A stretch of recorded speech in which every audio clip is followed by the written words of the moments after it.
This is a new MG4, and we're going to find out if it's the ultimate daily car.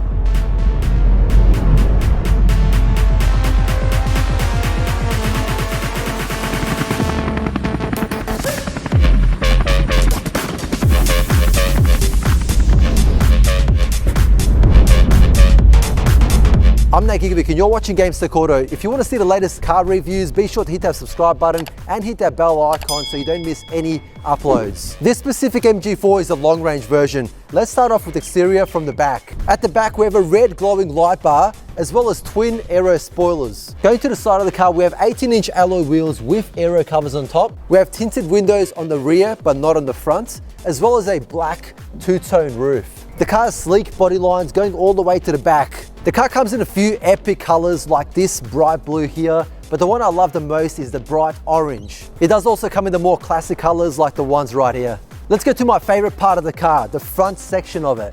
It looks wild. It has a very cool sloping bonnet design with this line right here. And then we have these very cool LED headlights that are really sharp. Beneath them, we have daytime running lights. There's a big MG badge right in the middle here. And the whole front bar just looks really angry, especially with its front splitter poking out a little bit there. Got my heart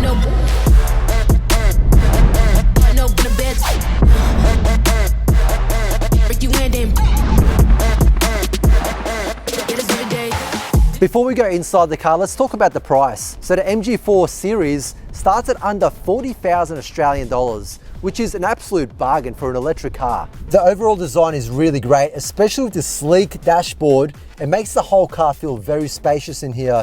Even the tunnel, since it is an electric car, there's not a big bulging tunnel where the gearbox usually is. So you actually get a lot of room down here.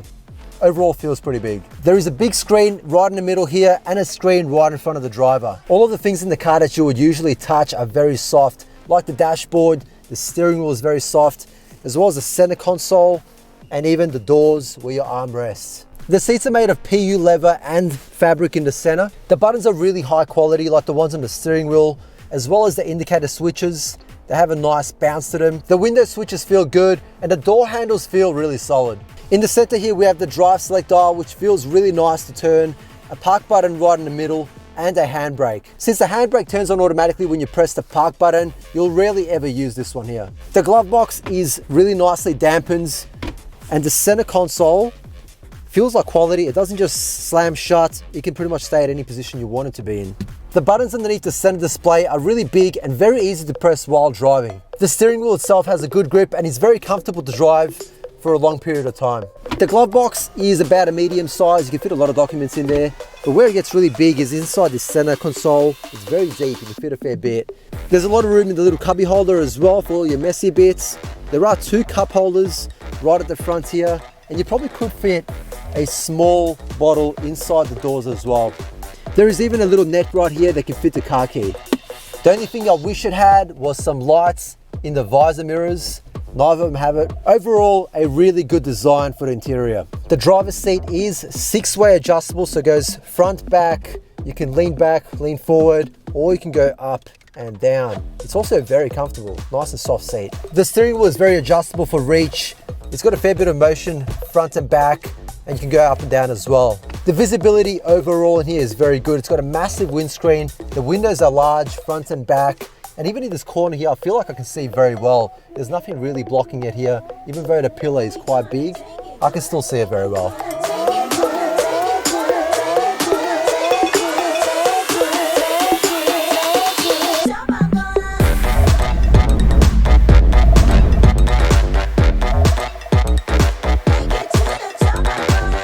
All right, let's talk about the tech inside the car. In the center here, we have a large 10.25-inch display, which is very sharp and also very bright, which is adjustable for daytime and nighttime use.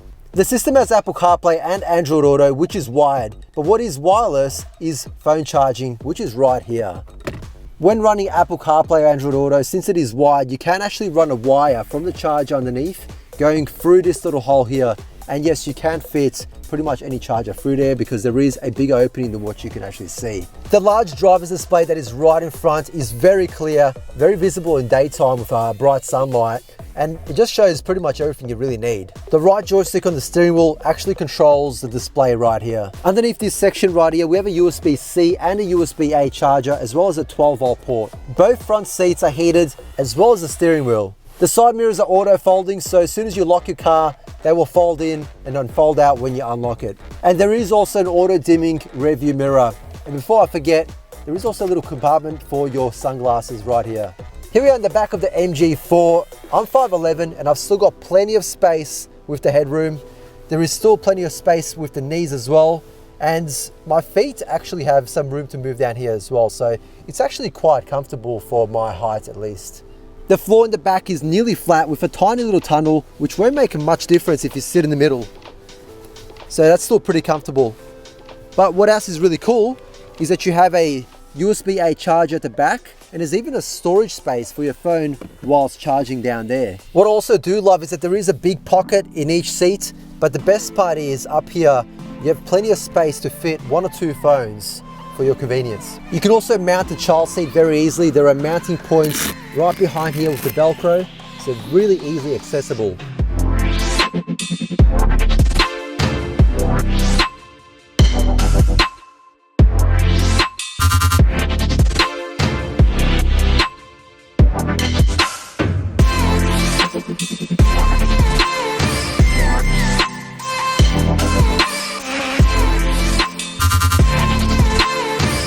Let's check out what it looks like inside the boot of the MG4. Inside here we have 350 litres of space. And the floor is very flat, so you can pull out whatever you got in here very easily. But it is also adjustable, and you can go one level down if you want even more space. There are some hooks here for your shopping bags. Underneath the floor we have the tyre repair kit, and the seats fold down to get some extra room. And they go pretty flat, so you can fit a lot of stuff in there. Let's talk about a few features that are really cool in this car, beginning with the 360 camera.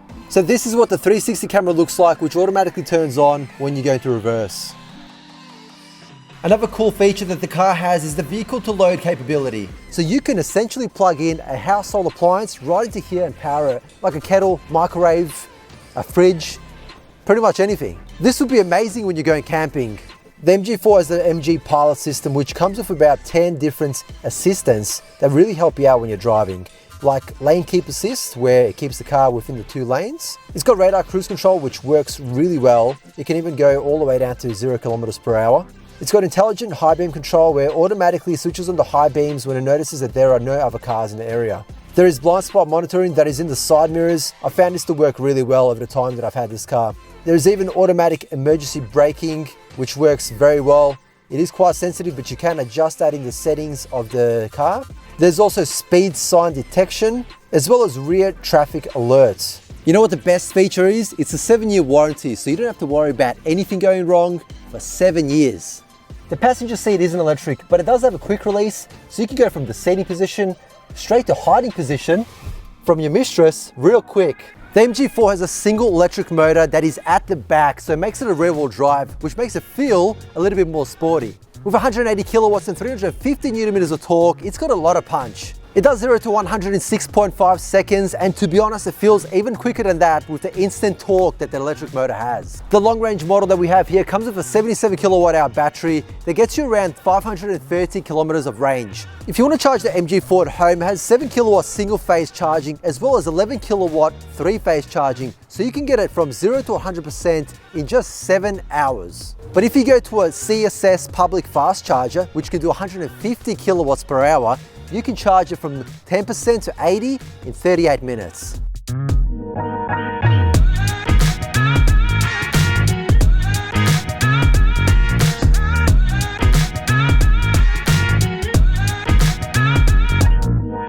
The ride feels really nice. I've been driving around for a little while now. The MG4 has the option to do one pedal driving, so even though it has regenerative braking, it can also do one pedal where it comes to a full stop if you let go of the accelerator pedal. It's really just personal preference if you like that or not. I personally prefer the regen. It's actually quite powerful. The steering weight, I would say, is actually perfect. It feels not too light, not too heavy. It's just right in the middle.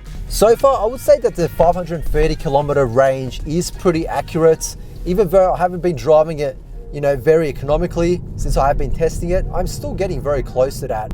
I have to mention the 6-speaker sound system because it sounds phenomenal. The music sounds good, but what sounds even better is when you're playing a podcast or you're listening to or you're on a phone call through Apple CarPlay or just for your Samsung or Apple. It just sounds very crispy. I don't know if it's because the car's so quiet or whether MG has done some tuning to the audio, but there's no background noise. It's just very easy to communicate with somebody in this car over the phone. All right, let's see how good this car can launch from the lights up to the speed limit. It's got a lot of power, 180 kilowatts, so it should do it pretty well. And I found that it has a lot of good grip. The tires on this are very good. And off we go.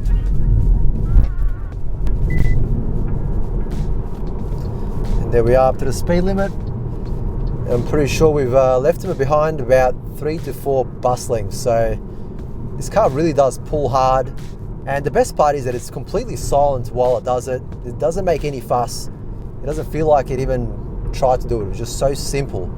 Around the city, I feel like the suspension is really nice and soft. It absorbs all of the bumps, the bad roads. So I'm actually very happy about that. I'm gonna take the car up to the mountains right now. And let's see how it goes on the twisties. Okay, here we are on the hills. And I'll tell you what, this car goes really well. The rear wheel drive platform, you can really feel it. It feels like a sports car, like a hot hatch. There is so much power when you just punch it. It's so responsive. With the electric motor, there is no delay. There's no turbo delay or anything like that. There is no turbo. I mean, it's just an electric car, so it just gives you that instant torque. The suspension feels great around the twisties. It feels very firm, in my opinion, but it's soft at the same time. It just absorbs the bumps really well. So no problems there at all. The steering feels great as well. It's very sharp. You can feel everything that's happening on the road. It doesn't feel disconnected at all. And a lot of new cars nowadays, they do feel very disconnected. But I feel like this is actually pretty good. And yeah, the power is just fantastic. Like it sounds kind of interesting when you say 180 kilowatts. You know, it doesn't sound like an enormous amount, but in this car with the electric motor, it just feels like a lot more. That's the only way I can put it. It just feels like a lot more. It's just so responsive. And it really does go. Once you put your foot down, it is moving real fast. I've forgotten to talk about the brakes because when you drive around the city, you actually hardly ever use them. The regen braking in this is very good when you're driving around the city. It will pretty much bring you to a standstill. So the only time you use the brakes is right at the last second. Now that I'm on the hills, I'm using them a bit more. And you can actually change all the settings within that center display to turn off the regen braking pretty much to completely off. But in general, you can go to the settings in that big display right in the center and you can adjust just about everything. So if there's something you like, you don't like, you can just move it around to what suits you the best. I'm literally just trying to find the things that are bad, but it's an absolute struggle because the engine feels great, the suspension feels great, the steering feels great. I mean, the interior looks good, the exterior looks good as well.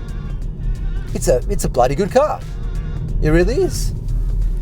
If you're in the market to buy an EV in this price range, or not even just an EV, any car in this price range, like you have to go and test drive this car. Like you have to, because there's no way you're gonna drive this and say that it's not a bloody good car.